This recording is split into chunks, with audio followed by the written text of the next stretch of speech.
it depends on I think, the legal strategy of the Vice President. Feeling ko, yung team niya felt that, they would not be able to get a fair hearing doon sa or a chance to really question yung mga evidences being presented against them. Because kahit mag-appear sila doon, she cannot cross-examine. Yun ang limitation. Hindi siya pwede mag-cross-examine ng witnesses. Nako, mamaya na ho natin babaran yung video na yan, itong si Atty. Vic Rodriguez. Pasadaan ho muna natin ang interview nitong si Congressman Bong Suntay dito kay Atty. Karen Jimeno dyan sa At the Forefront sa Billionaire News Channel.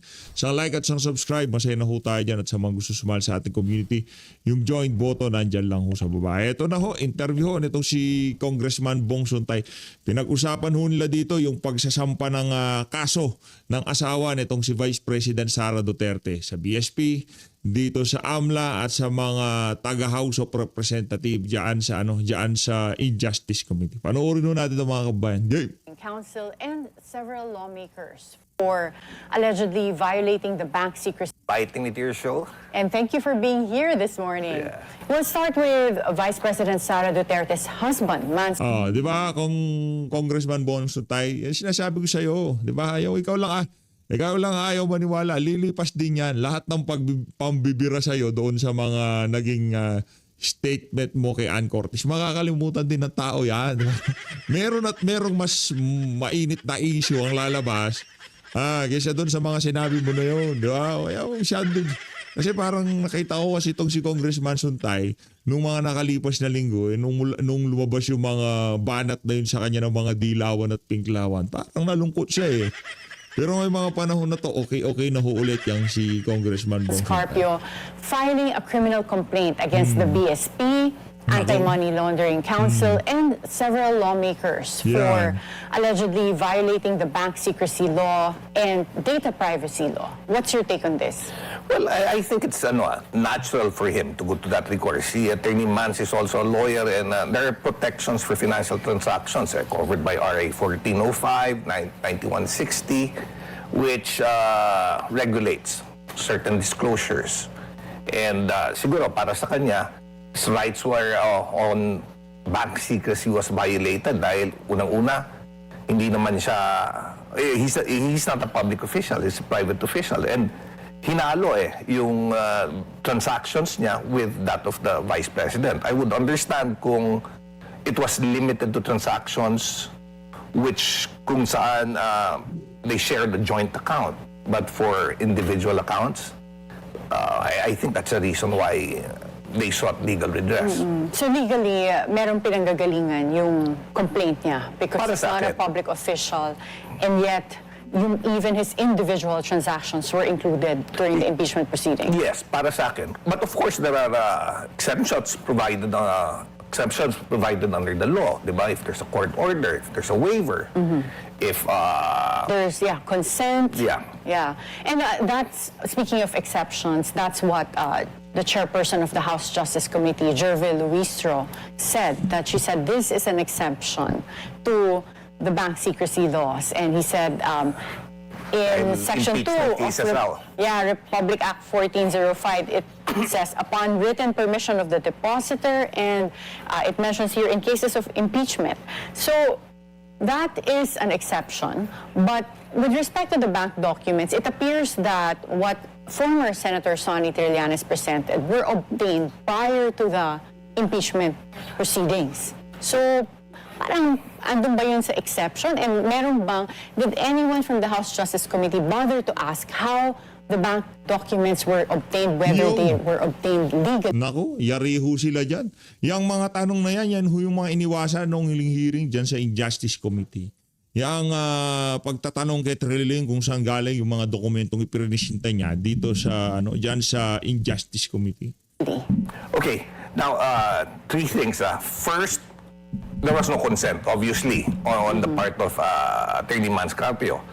Second, yung impeachment proceeding, tama yun, may exemption, but we have to qualify Because yung exemption na yun is if there is an impeachment proceeding already filed.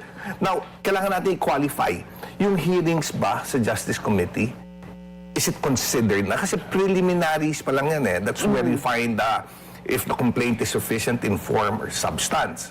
Ang talagang trial nangyayari when it is elevated, when the articles of impeachment is elevated to the Senate, and the Senate convenes as an impeachment court. So I think there are two schools of thought dyan eh. Kasi kung lahat ng, kung yung sa proceeding pa lang, yung preliminaries pa lang, sa House Justice Committee, i-consider mo na as a form of yung exception, then, paano, di ba, may mga nagpa-file ng complaints sa Just House this na committee na minsan just to prevent any impeachment proceedings from prospering. Di ibig ba sabihin yan, as long as you file a complaint sa House Justice Committee, ano na, exempted na yung from bank secrecy, pwede nang kunin lahat ng records. So I think it has to be Hindi, kung tayo naman tatanungin dito sa PHFD, kung gusto nilang gawin yan dito sa mga panahon na to, okay, wala problema. Nasa kanilang ambit eh. Hawak nga ni Jarvil Ruistro ambit eh. Pero pagka ginawa natin sa kanila, sa susunod na administrasyon, yung ginagawa nila na yan, siyempre, ang si Boying Remulla, impeachable government official yan. Pag may naghain ng impeachment sa kanya, okay nang buksan pala natin. Lahat ng na-plug na transaction ng AMLA sa kanya. Lahat ng bank transaction niya, okay lang nabuksan na. Pagka titignan kung tawag dito, yung kung may probable cause, magmi-mini trial sila doon sa mga panahon na yun, okay lang yun. Pambihira naman. Qualified and that has to be cleared. Now, thirdly, yung like what you said, alam ko as early as 2016 yun na yung documents that was being presented by former Senator Trillanes when he was questioning the counts of former President Duterte, and that was obtained prior to the hearings being the impeachment Even prior to the impeachment complaint, being filed. That's true. I don't think anyone was able to question it because pagka i-question mo yung source ng mga transactions, si Chair would always say that it's not covered. Is it not covered by a clarificatory question? I know that for the House Justice Committee hearings, determining probable cause, limited lang dapat sa clarificatory questions. But isn't that a clarificatory question? It should. Where did this document come from? Because under Philippine law, we have a doctrine on the fruit of the poisonous tree, where if you have illegally obtained evidence, it becomes inadmissible in any proceeding. So, hindi ba yun pwedeng erase as a concern when we're trying to trace saan galing itong bank documents in the Ang problema ko kasi dito mga kababayan, hindi naman importante dito kay Jinky Luistro sa kung kanino pa man kasama niya dyan sa Injustice Committee kung saan galing yung mga dokumento. Ang importante lang ho dyan, masiraan nila si BP Sara at itong si Atty. Manscarpio. Yun lang ho talaga importante sa kanila. Diba? Hindi natatanungin siya galing yung mga dokumento, legal bang pagkakakuha ng mga dokumento na yun. Wala akong ganun. Ang pinag-uusapan lang dyan, masisiraan ba si BP Sara dyan sa mga dokumento na yan. Maliban ho doon, wala na. the first place. Actually, pwedeng erase yun. Pwedeng erase. In fact, when AMLAC was presenting the data that they had, I questioned it But I cautioned them from revealing those things. Ang sabi ni Chair, hindi yan. Hindi bank transactions ang nire-reveal at hindi naman natin kinuha yan from the banks and bank personnel. Kinuha natin yan sa AMLA. Yun ang hindi klaro siguro sa publiko. No? When is it a violation of the bank secrecy law? And when is it just, a revelation of AMLA records? Yeah, but we have to understand that the records that AMLA has are derived from bank transactions and financial transactions, both na nanggagaling sa bangko. So those are still bank records, which for me is protected under the bank secrecy law. test waive, unless there's a court order that allows, that orders yung disclosure, or Ang tanong, korte ho ba ang Injustice Committee? Hindi. Impeachment court ba ang Justice Committee? Hindi. Ngayon, anong karapatan nila para ika nga obligahan ang AMLA na ilabas yung mga ganong klaseng dokumento dyan sa pagdinig niyan? Wala. Kaya ngayon, anong aabuti nila? Kaso sa Korte Suprema. pagka nasa impeachment, if there's an impeachment case na, which is ongoing, which is for me, pagdating sa Senate, that's a time that you could summon all those records. So, where do you see this going? Will the House Justice Committee exclude the bank documents should there be a finding that there was a violation indeed of the bank secrecy law or data privacy laws? At the rate that the hearings are going, I don't think that they will exclude it. In fact, the bulk of the case is premised on those disclosures ng AMLA, the bank records, and yung I think later on yung BIR, but correctly si Commissioner said that you shouldn't open it. And kasi hindi naman ata kasama yung BIR din dun sa complaint from the start. Or Well, actually, kahit dun, if you read the complaint, while there is a mention of yung AMLA records, it was not specified. Which documents from AMLA are you asking? In fact, I also raised it dahil what was presented were records from 2005 until 2022. Covered 19 years. Yeah, But so an impeachment even- officer yeah. can only be impeached for illegal actions done during her term of office. She became Vice President 2022. So di ba dapat ang records na ipipresent mo 2022 hanggang present? yeah. So how are this being handled by the House Justice Committee? Like, offenses that purportedly occurred prior to the Vice President's term as Vice President. So during that time, hindi pa siya impeachable officer. And also issues on evidence now coming out in the House Justice Committee hearings that were not part of the original impeachment complaint. It was raised by Congressman Rufus Rodriguez during the last hearing. It was also raised by Congressman Pido Galvin. But the evidences were accepted by the committee despite being objections being raised or manifestations being made to point out that baka hindi dapat. Oo. So may mga nagsasabi rin kasi na pagkakataon naman to ni Vice President Sara na sagutin yung mga allegations against her through the proceedings here in the House Justice Committee. Do you think she would have been given an opportunity to be heard? Kasi meron parang ang sentiment naman ng iba, parang most of the members of the House Justice Committee are against Vice President Sara. So would it have been a fair platform? Well, as we all know, ang impeachment proceedings are heavily political in nature. And from the start pa lang, alam mo na yung mga yung leanings eh. So, it depends on I think the legal strategy of the Vice President.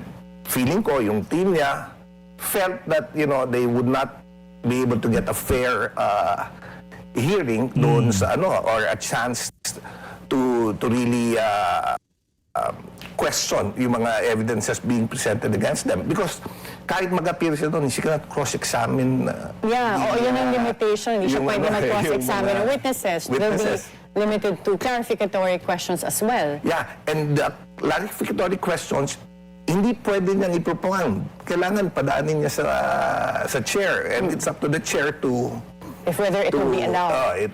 If it will be allowed or not. Minsan yung mga clarificatory question, you have to raise it pagkasabi. Pero if you watch the proceedings, mahaba yung mga salita at saka merong madaming nagsasalita. Baka by the time na erase yun, madami ng mga nag-transpire na mga questions.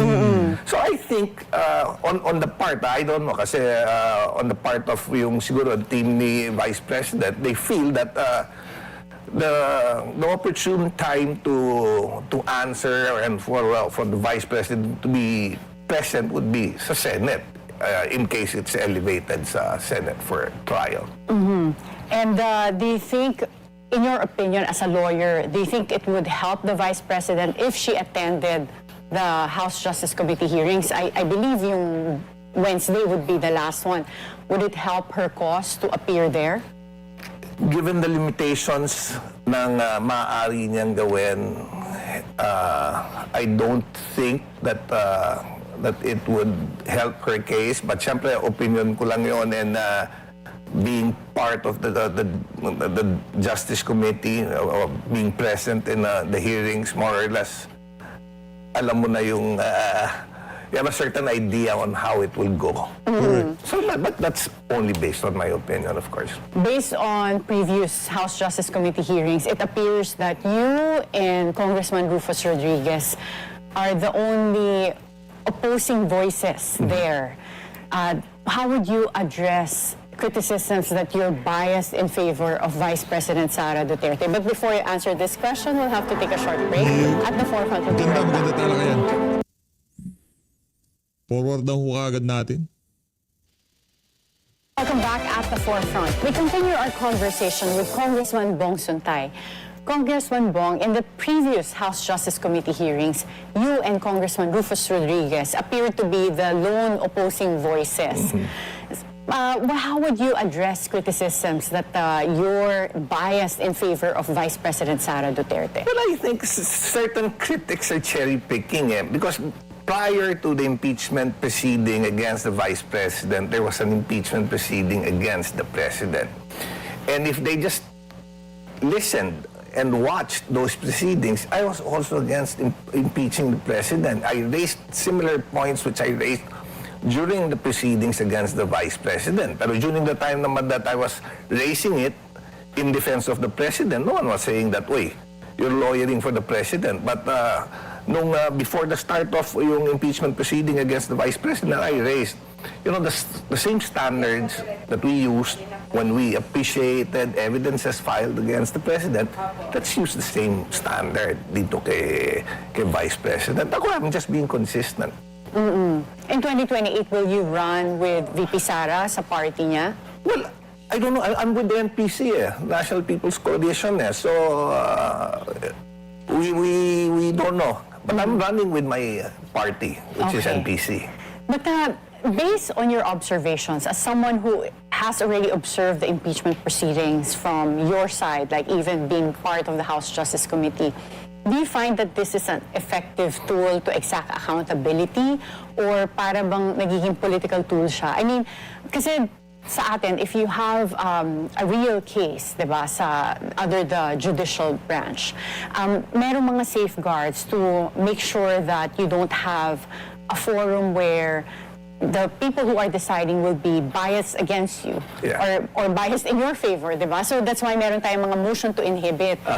Ako kasi, I can't help but also remember that during the 2025 midterm election, you have, for example, Congressman Joel Chua, where there were some meeting the advances or campaign sorties where Vice President Sara did speak very publicly against Congressman Joel Chua, or even against Chairperson Jervil Luistro, na may sinabi pa si Vice President Sara dati na may utang pa sa kanila si Congresswoman Luistro na hindi pa nababayaran. So kung ganun, how can you expect then na walang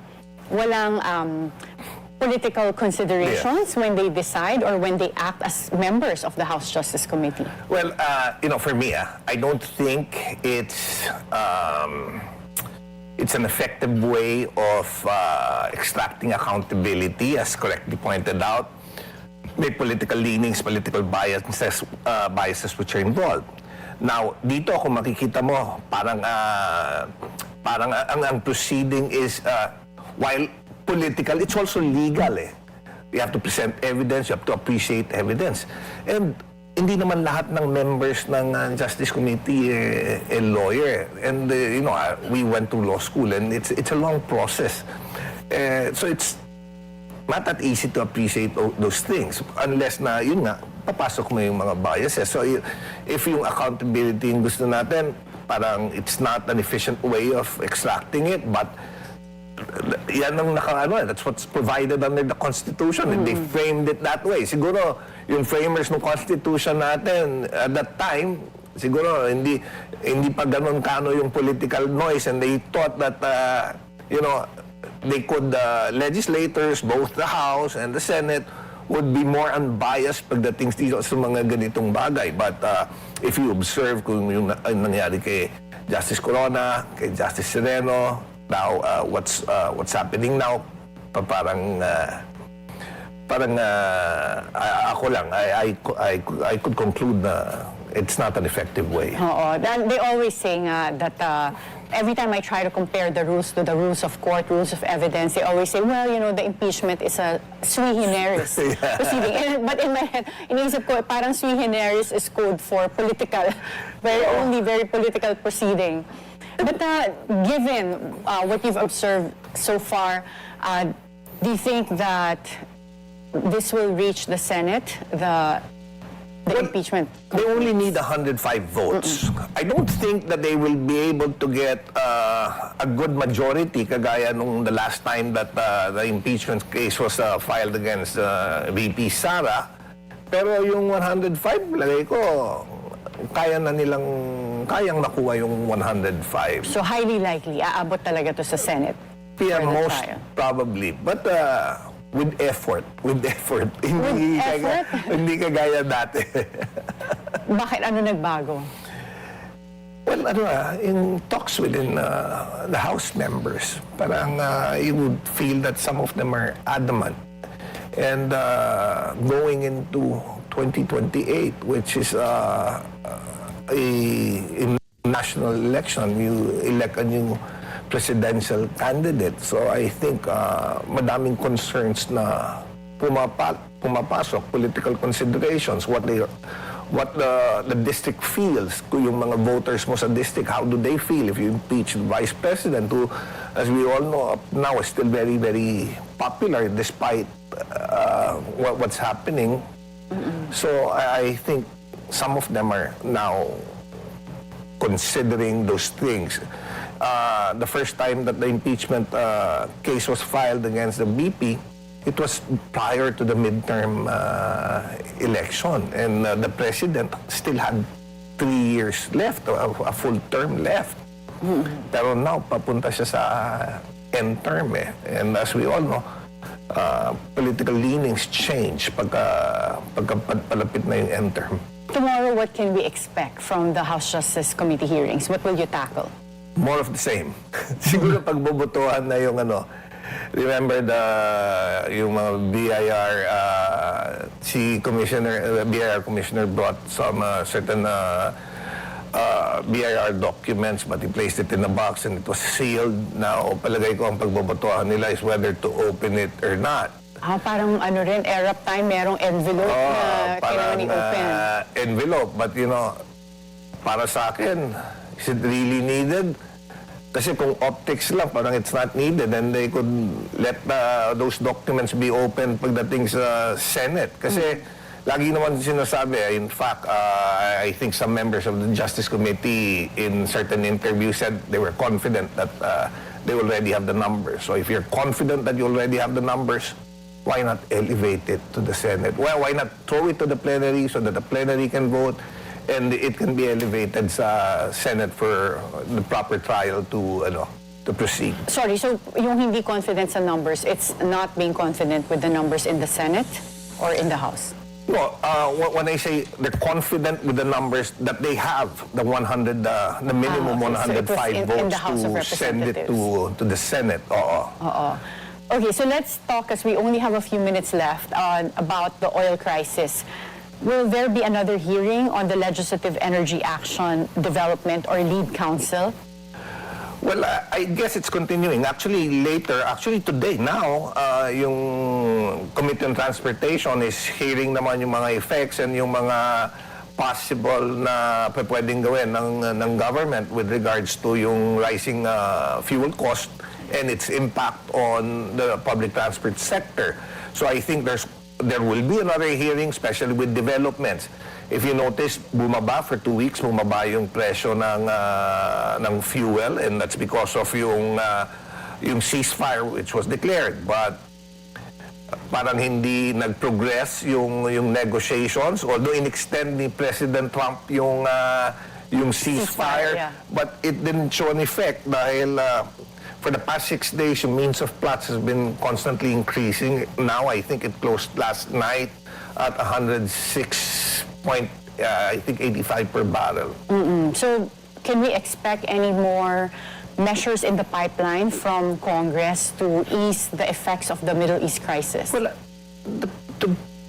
if we want to ease the impact, and I have been very vocal on this, the president should decide to suspend the excise tax on fuel. Dahil yung excise tax on fuel, that's an additional 10 pesos per liter on gasoline, 6 pesos per liter on diesel. Ang sabi ko nga, for all this time na tumaas yung fuel cost, nagkaroon na ng windfall ang gobyerno. From Kasi tumataas dahil din yung VAT. 12% VAT, which is a percentage tax. Dumoble na yung presyo ng fuel. So, ibig sabihin, dumoble yung collection from VAT. It will very well compensate what would be lost if we suspend yung excise. And yun, mararamdaman ng lahat ng tao. You know, I don't subscribe to the opinion na hindi, it should be targeted. Kailangan yung mga public utility vehicles lang, yung mga farm workers lang, fisher folks ang mabenefisyuhan. You know, the middle class also should benefit from it, and the mayor poor dahil they also spend on fuel, and they're heavily taxed individuals. So, ang nangyayari, pag targeted ayuda, bibigay kayong 5,000, there's difficulty in distributing it. And ang binibigay ko nga example, if you give 5,000 pesos to a jeepney driver, so anong gagawin ng jeepney driver sa 5,000? Hindi na lang siya babiyahe. Bakit kamo? Kasi kung biyahe siya, Hindi niya kailangan magpagod. gagamitin niya yung 1,000 pesos pang boundary, 4,000 na lang matitira. Gagamitin niya yung 3,000 pambili ng krudo. So, ang matitira sa kanya is 1,000 pesos na lang. Babiyahe siya, kikita siya ng 2,000. So, 3,000, yung 5,000 niya, 3,000 na lang ang matitira kung biyahe siya. Huwag ka na lang biyahe. Oo nga naman. What we need is to put those public utility vehicles back on the streets so that yung mga majority of the Filipino who uses them would have, you know, vehicles to ride on. Yeah, oo. And then with the rising fuel prices, kahit yung mga cost of goods keep Tumataas increasing, and it again goes back to everyone who's just, you know, a middle class, and yung based on your income, yung income mo dati hindi na magkakasya. So, meron ba kaming maasahan na change with the programs that we have You right know, now? the economic advisors of the president should properly advise him na it wouldn't be a loss on the part of the government. When we approved the GAA, the national budget, it was based on collections on taxes on fuel based on yung 70, an average of 60 pesos. Dumoble na eh. So, ibig sabihin, nag-overshoot na yung collection target mo.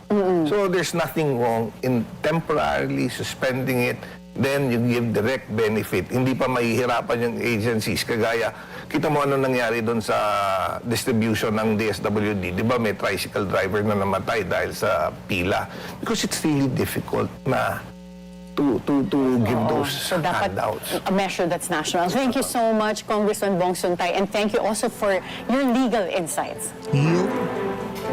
Dito sa bahagi ng video natin na to, magtungo na ho tayo sa ating maisog, Atty. Vicky Rodriguez. Good.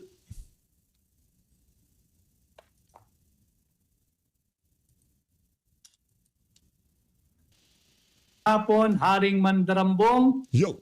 kagaya po ng ating paulit-ulit na sinasabi, bahagi po ng ating advokasya na maiangat ang kaalaman at kamulatan ng sambayanang Pilipino upang hindi na po tayo basta-basta mabudol muli. Pasensya na ho kayo, medyo namamalat yung aking boses sapagkat napakainit po sa labas. Kahapon pa, kagaya po ninyo, tayo nagtatrabaho din, nagbabanat ng buto, napakainit po yung labas-masok ka sa malamig, sa aircon na lugar, sa sasakyan na naka-aircon, pagbaba mo napaka-mainit, napaka-maalinsangan, yan po ang idudulot niyan. Marami na rin ho ang nagkakasakit pero mag-iingat po kayo. No? Habang tayo po ay, bago po tayo tumuloy, nais ko lang pong batiin muna yung unang-una ngayong araw, si At Maria Socorro Mejia.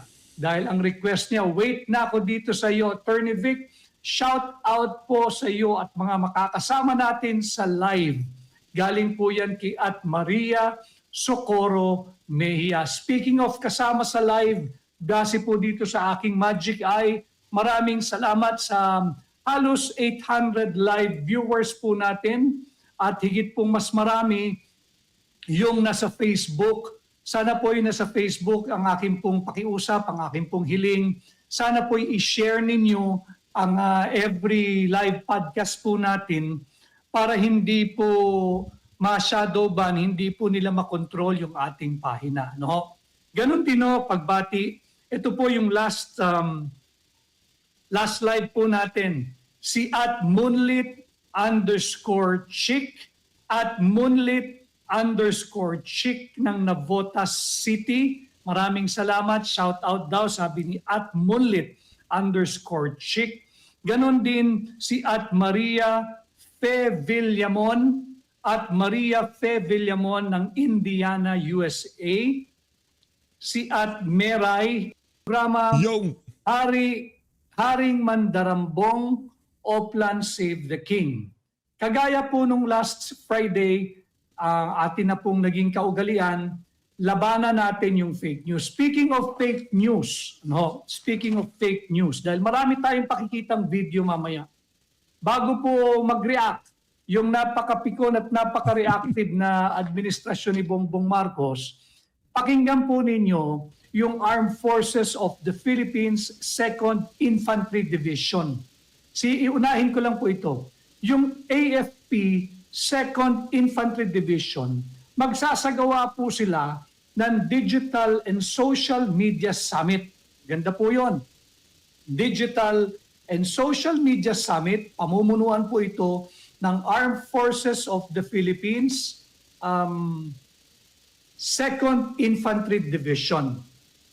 Basahin ko lang po ito, mahaba ito. Si Tito Advincula, maraming salamat po, Attorney Vic, for being part of good governance. Thank you for your genuine help to the people and to eliminate the syndicate group in Congress and Senate, especially the communists who are in the Senate and Congress. Where have you seen a country where the communist frontline is in the Senate and Congress? Dito lang nga po sa Pilipinas yan. Pero kaya kayo ay may tinig maisog. Kaya po ako naririto bilang tinig ninyo. Sisikapin po nating labanan yan. No? Si Supeng Tamayo, work na ako, sayang di ako makapanood ng live. Next time uli po, Senator Attorney Vic Rodriguez, God bless you. Supeng Tamayo, okay lang yan. Habol ka mamaya sa replay. Salamat pa rin. And may God bless you too. Pati si Lydia Dayaw watching from Brunei. So marami rin po salamat muli sa mahigit almost 1,000 live viewers based on my Magic Eye. Pakiusap ko po uli yung mga nasa YouTube at yung mga nasa Facebook. Sana po ay patuloy kayong maging aktibong bahagi, mag-like, mag-comment, mag-react. Importante po yung pag-share ninyo on both social media platforms, YouTube and Facebook. Pakiusap ko po iyon at kayo po'y sana ay mag-follow at mag-subscribe. No?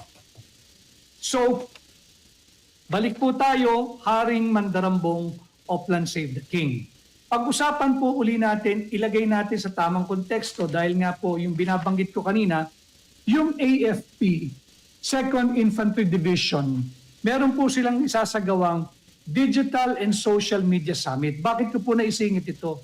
Sapagkat ang kanila pong Digital and Social Media Summit on combating misinformation and on strengthening public trusts. So yung AFP, 2nd Infantry Division, targetin ninyo yung inyong Commander-in-Chief sapagkat siya yung #1 reporter ng fake news. Correct. Tanungin nyo sa kanya, BBM, kala ko ba siguradong-sigurado tiyak ka na naaresto si Saldico? Ito po ay bilang tugon doon sa pinalathalang information ng AFP, yung Armed Forces of the Philippines 2nd Infantry Division. Magsasagawa po sila ng Digital and Social Media Summit on combating misinformation and on strengthening public trust.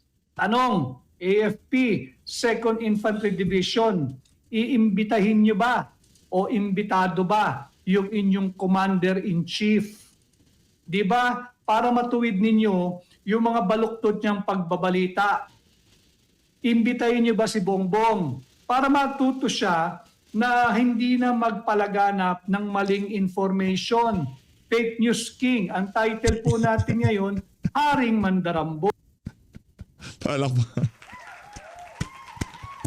Fake. Ibang klase talagang bumalagbag to siya. Pwede ring hari ng fake Ibang news. klase, oh. Pwede ring hari ng sablay. Ano ho? So yung Haring Mandarambong, Oplan Save the King. So yan, sinusundan ko lang yung mga linalathala ng mga sangay ng pamahalaan, pati na ng ating kasundaluhan, yung AFP, 2nd Infantry Division, Digital and Social Media Summit on Combating Misinformation and Strengthening Public Trusts. So, tanong, iimbitahin niyo ba si Bongbong? Tuturuan niyo ba yung lukaret sa palasyo, yung lukaret sa Malacanang na napakasinungaling? Inimbita niyo ba yung kalihim ng Department of Justice na nagkakautal-utal na ayaw sabihin yung salitang aresto o napakawalan na o wala na, laya na si Saldico? Hindi po kasi na-establish na talagang arestado. Kagaya po ng sinasabi ko, mainam kung naaresto para ituro na niya all the way hanggang kung sino yung ultimately may pananagutan. Subalit, ibang kwentuhan po pag yung mismong Chief Executive Officer of the land, no? Ibang usapan po pag yung Commander-in-Chief ang nagpapalaganap ng fake news. Hindi ko naman po sila nakakausap, subalit nakita ko po bilang Pilipino, sa tingin ko dapat nating kahit paano pasadahan yung ikinasong bago na naman kay Jay Sonsa at kay Eric Celis. Hindi ko po alam yung buod, ano. Pero kung kinasuhan si Jay Sonsa at si Eric Celis, dapat siguro, hindi siguro, dapat siguraduhin, panagutin din si Bongbong Marcos. Bakit? Fake news din yun eh. Naarestado si Saldico. Correct. In fact, hindi lamang fake news, ito po ay maituturing na malisyoso. Bakit? Kinakailangan nila ng pamatay sunog.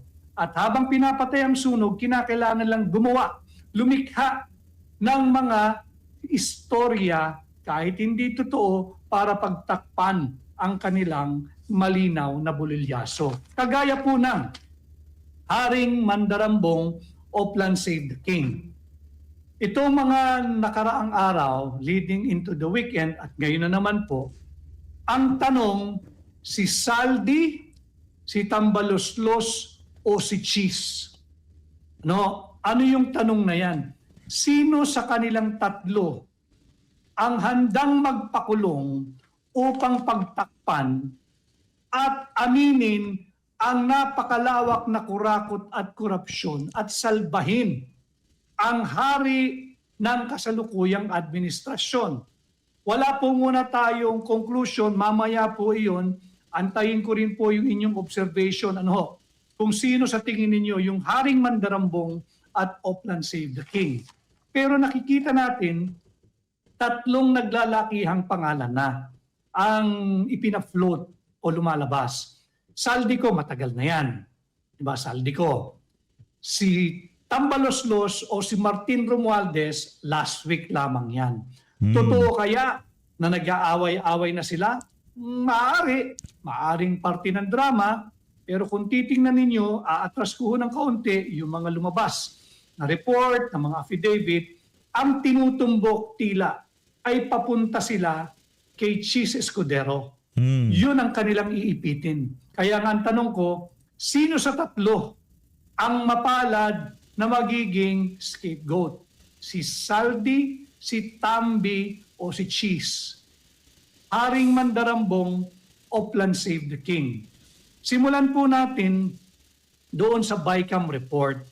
Di ba na-discovery natin kasama si Congressman Sid Ungab ng 3rd District ng Davao, aking amigo, nanonood yan. Magandang hapon sa iyo, Congressman Sid Ungab, at ang mga mamamayan ng iyong distrito at ang buong Davao City. Marami pong salamat. So si Saldi, si Tambi o si Chis, sino yung magiging sobrang giting sa kanila na tatanggapin ang lahat ng sisi, ang lahat ng kurakot at korupsyon upang mailayo lamang ang kinukonsidera o kinikilalang hari ng kurakot at korupsyon ng kasalukuyang administrasyon. No? Yung BICAM report, last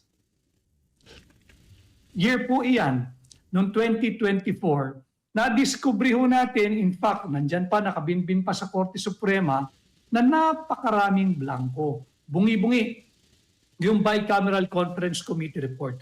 Aprobado po yun. Pirmado ng Senado, pirmado ng mababang kapulungan, naging gab nga ho yung General Appropriations Bill. At nung naging General Appropriations Bill, na-discovery po namin, bago po yung aking ipapakita, sinong makakalimot ng larawan? Huwag ho natin kalimutan itong larawang ito. Bahagi po ito. Uulit-ulitin po natin. Yeah, I will pakita po always refresh your recollection and your memory so that you will not be swayed by the fake news and false propaganda na pinapalaganap ng kasalukuyang Bongbong Marcos Jr. administration. So, December of 2024, pinag-aaralan daw masusi ni Bongbong Marcos ang panukalang budget. December na po ito. At makikita nga rito, syempre nandiyan pa rin yung mga kanyang, yung mga players po lahat ng ano yan ng korupsyon yan Tingnan po ninyo. Yung nasa dulo po, ito. Si Adrian Bersamin po yan. No? Kasali po yan. So malawak at Sa mga nakakalimot to, Adrian Bersamin, siya ho yung kasama ni Trigib na pumipick up ng bilyones sa parking lot ng Diamond Hotel. Maigi nang nagkakaliwanagan ho tayo dito. Maigi nang hindi ho tayo nagkakalimutan dito. Diba? Sila ho yung mga di umanong nagdi-deliver at pumipick up ng pera diyan sa Diamond Hotel. at laganap na korupsyon. So maraming blanco at napakita po namin sa inyo at ipapakita ko po muli sa inyo Pakita na na yan, wala attorney. pong pirma yung tinatawag na enrolled bill. Ito po yung kopya ng enrolled bill. Bakit po natin kinakailangan ulit-ulitin ito? Sapagkat kinakailangan mag-isip si Saldi, si Tambi o si Chis. Isa sa kanila ang ihuhulog talaga ang gagawing scapegoat or maaaring silang tatlo. Depende sa tibay na lang ng kanilang pakikipaglaban. Tanong, handa ba silang tatlong magpakulong para lamang maprotektahan ang Haring Mandarambong? Pero ito makikita natin, walang hong pirma yung enrolled bill. Sertipikado po ito ng Legislative Archives and Museum Management Service. Sertipikado po yan. May pirma po yan. So ito, dito, wala hong enrolled bill. Mahalaga po yung enrolled bill para in case of discrepancy with the General Appropriations Act, meron pong basis for comparison. Titingnan mo yung nakafile dito sa Legislative Archives and Museum Management Services yung kopya po ng enrolled bill. Yung kopya nga po doon hindi pirmado. Ibig sabihin, walang enrolled bill. Ngayon, pag walang enrolled bill, sino ang tumapos ng ating 2025 GAA? Kasi po doon talaga sumabog yung laganap, alamak at malawak na kurakot at korupsyon sa ilalim ng Bongbong Marcos Jr. administration. Kita naman ninyo, nagre-review si Bongbong Marcos. Sinabi niya, wala daw siyang makitang blanco diyan sa General Appropriations Law. Wala talaga dahil ang blanco sa BICAM. Correct. Palusot na naman yan. Fake news king nga iyan. Fake news king yan. Kaya dapat yan imbitahin ng 2nd Infantry Division ng AFP sa kanilang gagawing Digital and Social Media Summit on combating misinformation and on strengthening public trusts. Para hindi na siya nagre-report ng mga fake news kagaya ng fake arrest ni Zaldico. Ultimo, yung hepe ng Department of Justice, nagpupumiglas, gumawa ng bagong definisyon ng arestado, ng under detention, ng restricted ang paggalaw. Simple lang naman ang tanong is he under arrest? Is he arrested? Sasabihin pa may technical meaning ang arrest. Alam mo natin yan. Hindi ginagamit sa Czech Republic yung salitang arrest. Meron pa silang nalalaman pa ganun dyan. Parang yung tipong akala ho nila maluloko nila sa bayan ng Pilipinas. Pambihira talaga. Pag arestado ka, you are under arrest. You are arrested. You are deprived of freedom of movement. You are deprived of your liberty, whether permanently or temporarily.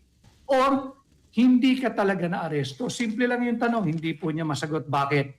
Magmumukha po talaga na fake news king yung kanilang pinagsisilbihang Pangulo. So, nung lumabas na po yung pinagsamang sinumpaang salaysay, matatandaan po niyo yun. May kopya pa tayo nun. Si Bernard Tube, yung 16 na Marines, tatandaan ho nyo, yung 16 na Marines at 2 from the Army, 18 po lahat sila. Yung naglabasan, si Bernard Tube at yung mga kasamahan niya. Pero bago po yan, huwag ninyong kalilimutan si Orly Gutesa. Si Orly Gutesa, yung dating retiradong Marine Sergeant Orly Gutesa. Bago pa, yung 18 sundalo, yung 16 Marines plus 2, 18 po lahat sila, nauna po yung Orly Gutesa. Si Orly Gutesa, sometime September of 2025, lumabas po iyan sa Senado. Yung surprise witness or surprise testimony na linabas ni Orly Gutesa. Sinong makakalimot na yung nagde-deliver sila ng basura ng pera. Yung kayamanan ng Pilipinas, basura lang ang tawag ni Zaldico at ni Tambaloslos. Basura ng pera, dinedeliver nila diyan kay Zaldico, diyan kay Martin Romualdez, at syempre, nung paglabas ni Orly Gutesa, yung sumabog na itong substandard at ghost flood control projects, sisingilin din natin kasi ang Blue Ribbon. Itong Blue Ribbon, Chairman, laging sinasabi, hindi raw pwedeng ipatawag si Martin dahil daw po sa interparliamentary courtesy. Tingnan mo, pagka sa merong issue ng pandarambong, kurakot at pagnanakaw, katakot-takot na kortesiya ang binibigay ni Ping Lacson. Pero tayong mga taxpayers, kayong mga hirap na nagtatrabaho, yung mga uring manggagawa, malapit na, May 1, araw po nyo yan. Hindi tayo binibigyan ng kortesiya ng isang senador na chairman ng Blue Ribbon. Pero kay Martin Romualdez, todo kortesiya. Dito nyo makikita yung double standard nitong chairman ng Blue Ribbon. At wag nating kalilimutan, hindi ba't si Ping Lacson ang nagpangalan doon sa kongresista, kayong mga taga-Oriental Mindoro, First District ng Oriental Mindoro, on record po ito. Nagbigay ng privilege speech si Ping Lacson at ginamit niyang poster boy ng corruption, poster boy ng ghost flood control projects at poster boy ng substandard infrastructure projects diyan sa First District ng Oriental Mindoro, si Congressman Arnan Panaligan. Sinulat ko na dahil lagi ko nakakalimutan, wag nating kalimutan. Itong poster boy ng korupsyon at kurakot na ginamit ni Ping Lacson.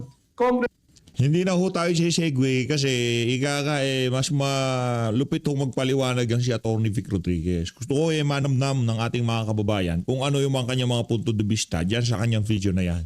No, marami ho tayong gustong isingit, isegue, hayaan na ho muna natin para tuloy-tuloy ho yung kanyang, kung yung tinutumbok ng kanyang punto hindi ho maputol. Congressman Arnan Panaligan, wala pa rin kaso magpahanggang sa ngayon. Grabe. Di ba?